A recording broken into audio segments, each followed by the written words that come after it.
Hey folks, so I recently made a post. I asked Alexa how much of the current circulating supply of XRP does BlackRock Investment Group currently hold? And what came back was 29.5% of the current circulating supply, almost accounting for 16 billion tokens or 16 billion assets.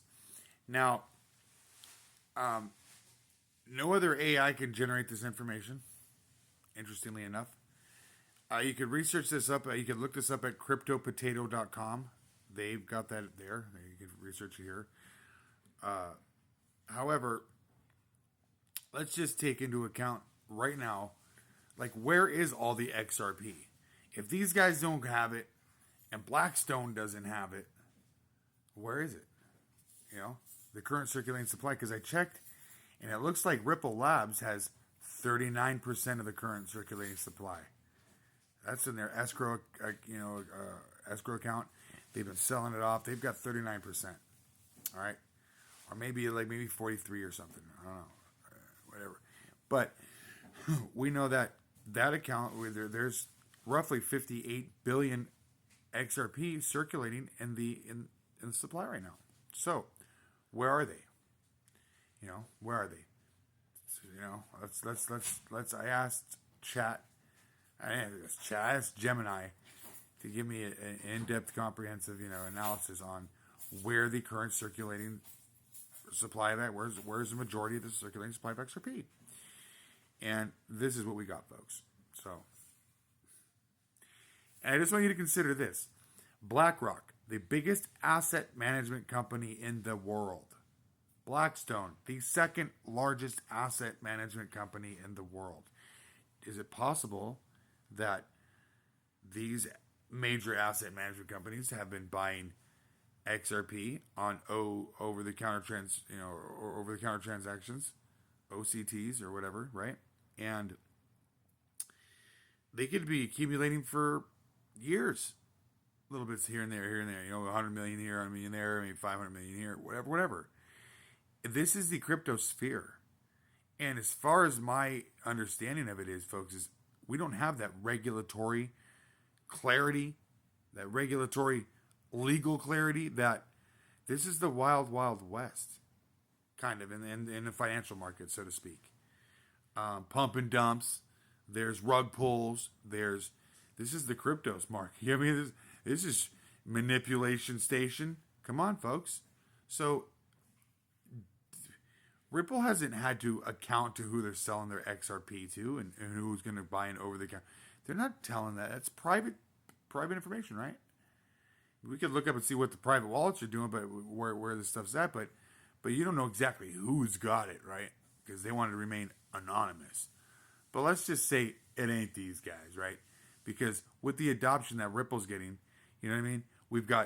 We've got Trident just invested $500 million into XRP as a strategic reserve for the company. Wobus International just invested $300 million into XRP for a strategic treasury reserve.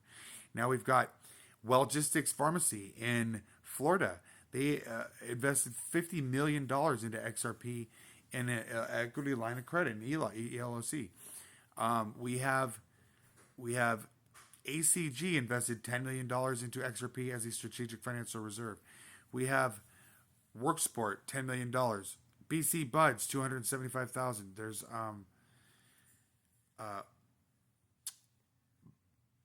Quantum Biopharma just invested $100,000 into XRP as a strategic treasury reserve for the company.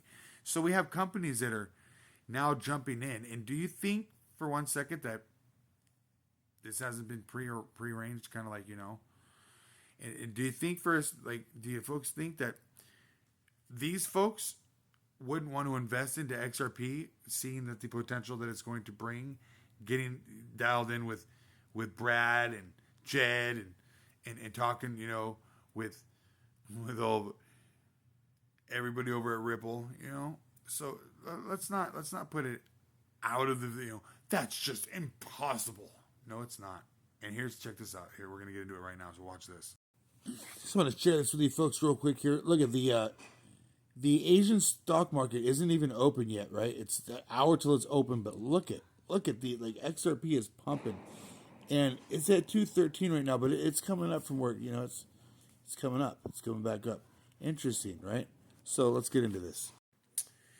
You've hit on a very important point about the nature of the crypto sphere and its evolving regulatory landscape, and it's absolutely true that one, lack of centralized disclosure requirements. Unlike traditional financial markets, e.g., the stock markets, where large institutional investors are often required to disclose their holdings, like 13F filings in the U.S., the cryptocurrency market generally lacks a centralized mandatory reporting framework for private or corporate holdings, especially for direct, off exchange, or over the counter OTC purchases.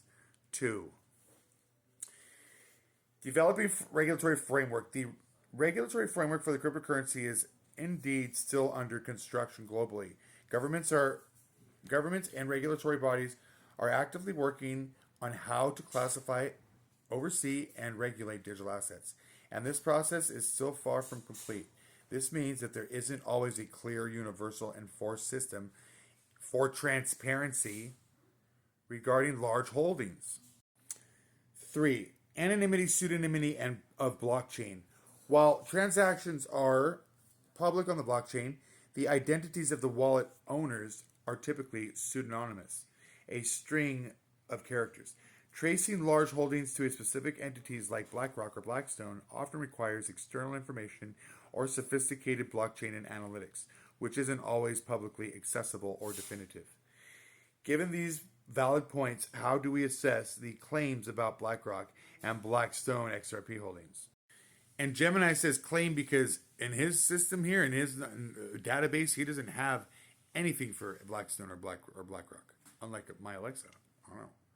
So, while there isn't a mandatory a 13F equivalent for crypto holdings, in general, for major publicly traded financial institutions like BlackRock and Blackstone, there are still significant reasons why such massive holdings would likely become public, or at least be widely reported if they existed. And maybe they wouldn't be. We do know BlackRock intends to launch an ETF on XRP, so keep that in mind. So I want to know where's all the XRP? The key points and references. Top 10 to 20 wallets dominate. Reports consistently show that a relatively small number of very large wallets, excluding Ripples, excluding Ripples, and major exchange wallets, control a significant portion of the circulating supply. Some analysis indicate the top 10 wallets account for around 20 to 21% of the circulating supply, and the top 20 wallets control over 50%. Top 20 wallets control over 50% of the current circulating supply. That's basically 20 wallets, 20 people. What? I mean, come on, folks. All right. Since Ripple holds a large chunk, around 36 to 39% of the total supply, which includes escrow and a substantial portion of the circulating supply, and exchanges hold significant amounts as well, the remaining large percentages of the top wallets category are largely what we would consider unidentified whales. The number of wallets holding at least 1 million XRP, worth approximately $2.25 million each, currently has reached a 12-year high of 2,708, or 2,708. Yeah. These sharks and whales have collectively scooped up 3.44 billion XRP, worth around $8.616 billion. In the past 2 years, an 8.16% increase in their total holdings. While not all of these are unidentified, some could be smaller institutional treasuries or new exchange cold wallets. A substantial portion represent large private accumulation, basically retail. I'm going to have to finish this on part 2. All right, you guys? Look for Blackstone. This will be the part 2. It'll say Blackstone where it says BlackRock. It'll have Blackstone in the background. All right, and that'll be part 2. So I'll have this labeled as part 1. We'll do the part 2. Thanks for joining. It's almost 10 minutes. I'm going to cut it off here at this little spot, and we'll pick up part 2 where we just left off. Thank you for joining. I hope this is insightful.